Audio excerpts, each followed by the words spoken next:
Assalamualaikum warahmatullahi wabarakatuh.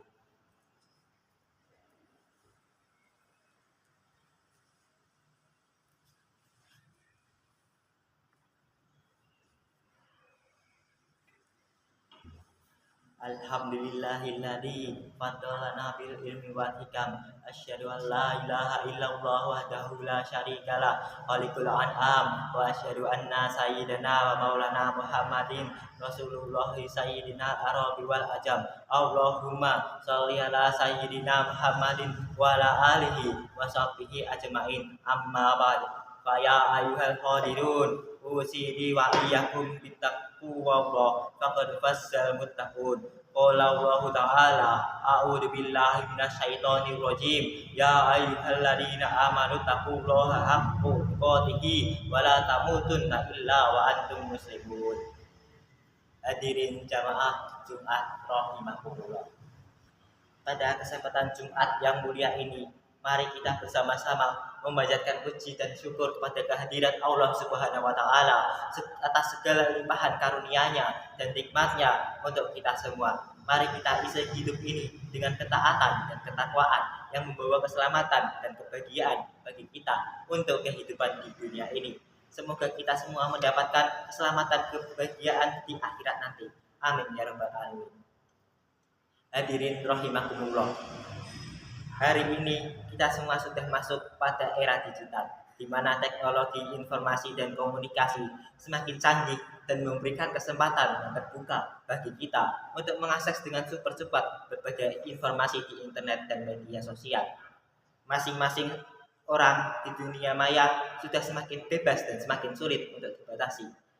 Bahkan menggunakan media sosial untuk kepentingannya sendiri-sendiri, dari sekedar mencari popularitas, mengais rezeki, hingga bahkan untuk tujuan-tujuan politis yang cenderung kotor dan tidak memperhatikan halal dan haram.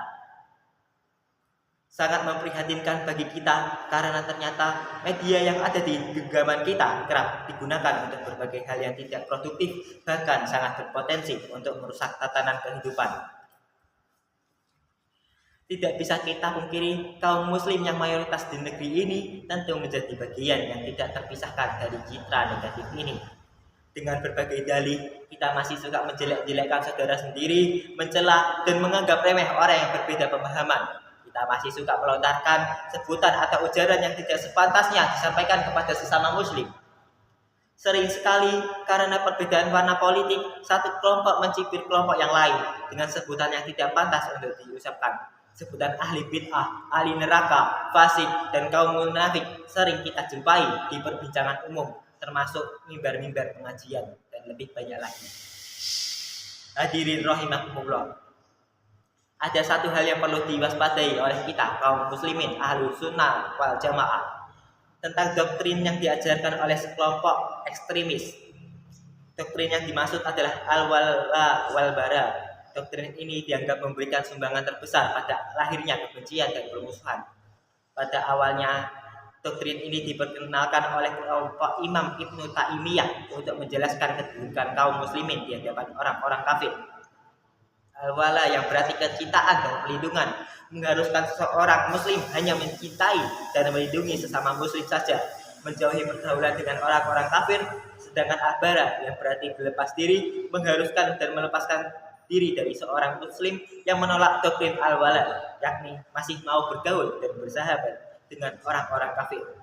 Bila terjadi hal yang buruk atas mereka, maka tidak ada kewajiban bagi muslim untuk menolong atau bersimpati kepadanya, karena dia juga dinilai telah kafir. Doktrin al-wala wal bara ini kemudian dipopulerkan oleh kelompok salafi dan dianggap sebagai salah satu dari prinsip akidah mereka. Dengan doktrin ini, mereka sangat menekankan kebencian terhadap orang-orang kafir. Bahkan kemudian bukan hanya orang kafir saja yang mereka benci, tetapi juga kelompok muslim yang menurutnya tidak sepaham dengan pemahaman mereka. Di tangan kelompok ini, doktrin al-wala wal bara telah dijadikan sebagai dalih untuk memusuhi sesama muslim yang hakikatnya tentu sangat bertentangan dengan nilai-nilai dasar yang diajarkan oleh Allah dan Rasul-Nya. Bahkan kita harus menjaga persaudaraan sesama muslim. Islam sendiri mengajarkan penghormatan kepada mereka yang non-muslim. Dalam Al-Quran, mereka yang non-muslim sering disebut dengan panggilan ahlul kitab, tidak semua ahlul kitab bisa disebut kafir harbi atau orang kafir yang bisa diperangi. Rasulullah sendiri menyampaikan larangan untuk menyakiti zimmi atau mereka yang bukan muslim tetapi tidak memusuhi umat muslim. Dalam hal ini Rasulullah Shallallahu Alaihi Wasallam bersabda, "Man ada di liyam faqad adani, man adani faqad ada Allah." Yang artinya, barang siapa yang menyakiti seseorang zimmi, non muslim yang tidak memerangi umat muslim, maka sesungguhnya dia telah menyakitiku. Dan barang siapa yang telah menyakitiku, maka sesungguhnya dia telah menyakiti Allah. Hadis riwayat Tabrani. Hadirin jamaah rahimakumullah. Dalam hal pergaulan kita sesama muslim, Allah Subhanahu wa taala telah menyampaikan pedoman agar kita selalu menjaga kehormatan. Jangan sampai ada seorang muslim yang mencela saudaranya dan merasa dirinya lebih baik dari muslim lainnya. Allah Subhanahu wa taala berfirman dalam Al-Qur'an surat Al-Hujurat ayat 11 yang berbunyi, "Ya ayyuhalladzina amanu la yashhar qaumun min qaumin asa ayyakunu khairan minhum wala nisa'un min sa'i asa ayyakunna khairan minhun wala talbisu anfusakum wala tanabasu bil alqab bisal ismu usuku ba'dal iman wa man lam yatub fa ulaika hubud dzalimun." Yang artinya, wahai orang-orang yang beriman, janganlah suatu kaum mengolok-olok kaum yang lain, karena boleh jadi mereka yang diolok-olokkan itu lebih baik dari mereka yang mengolok-olok. Dan jangan pula perempuan-perempuan yang mengolok-olok perempuan lain, karena boleh jadi perempuan yang diolok-olok itu lebih baik daripada perempuan yang mengolok-olok. Janganlah kamu saling mencela dan saling memanggil dengan julukan yang buruk. Seburuk-buruk panggilan adalah panggilan fasik setelah beriman. Siapa yang tidak bertobat, ya mereka itulah orang-orang zalim. Hadirin rahimakumullah, menyampaikan kebencian, mencela, mengutuk dan semua jenis kalimat kotor yang dilontarkan oleh seorang muslim sama sekali tidak mencerminkan akhlak yang baik. Rasulullah Shallallahu Alaihi Wasallam pernah menegaskan, "Laisal mu'minu bil tu'ani walal la'ani walal fahishi wal ba'di." Yang artinya, seorang mukmin bukanlah orang yang banyak mencela, bukan orang yang banyak melaknat, bukan orang yang keji, dan bukan pula orang yang kotor omongannya. Hadis riwayat Ahmad dan Tirmizi. Hadirin rahimakumullah, untuk menutup khutbah ini, mari kita renungkan kembali pesan Rasulullah yang menyampaikan pentingnya kita semua untuk menjaga lisan kita. Rasulullah Shallallahu Alaihi Wasallam pernah berpesan, "Man kana yu'minu billahi wal yawmil akhiri falyaqul khairan aw liyasmut." Yang artinya, barang siapa yang beriman kepada Allah dan hari akhir, maka hendaklah ia berkata yang baik atau hendaklah ia diam. Hadis riwayat Bukhari dan Muslim. Kata khairun atau baik yang dimaksud dalam hadis ini menurut Imam An-Nawawi mengharuskan kita untuk memastikan bahwa kalimat yang kita sampaikan jelas mengandung nilai maslahat atau kebaikan. Tidak semua informasi boleh disampaikan dan dikabarkan kepada halayak ramai. Sebaiknya terlebih dahulu kita cek and recheck apakah cara kita menyampaikan informasi tersebut akan menyebabkan kerugian bagi sekelompok orang. Apa tidak sebaiknya kita konfirmasi terlebih dahulu ke pihak yang terkait. Pendek kata, yang lebih aman bagi kita menyebarkan informasi yang di dalamnya mengandung kebaikan dan kemaslahatan bagi orang yang banyak, dan itu pun harus tetap mengikuti norma dan peraturan yang berlaku di masyarakat.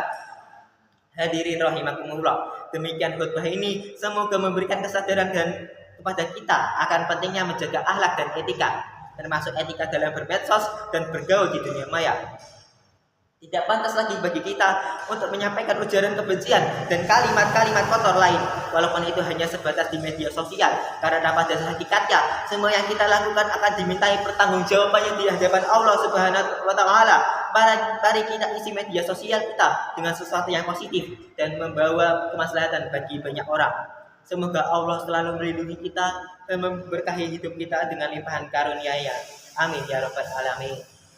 Barakallahu li wa lakum fil Qur'anil azim wa ja'alani wa iyyakum bima fihi minal ayati wa dzikril hakim innahu huwal ghafurur rahim.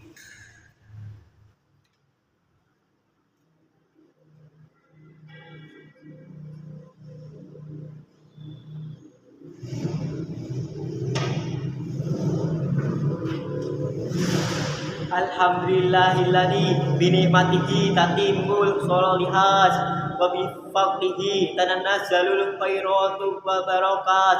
wa bitaqfihi tafakkul maqo wal qiyas. Asyhadu an la ilaha illallah wahdahu la syarikalah wa asyhadu anna sayyidana Muhammadan abduhu wa rasuluh alladzi la nabiyyul ba'da. Allahumma shalli wa sallim ala sayyidina Muhammadin wa ala alihi wa sahbihi wa man tabi'uhum bi ihsani ila yaumil qiyamah. Amma ba'd.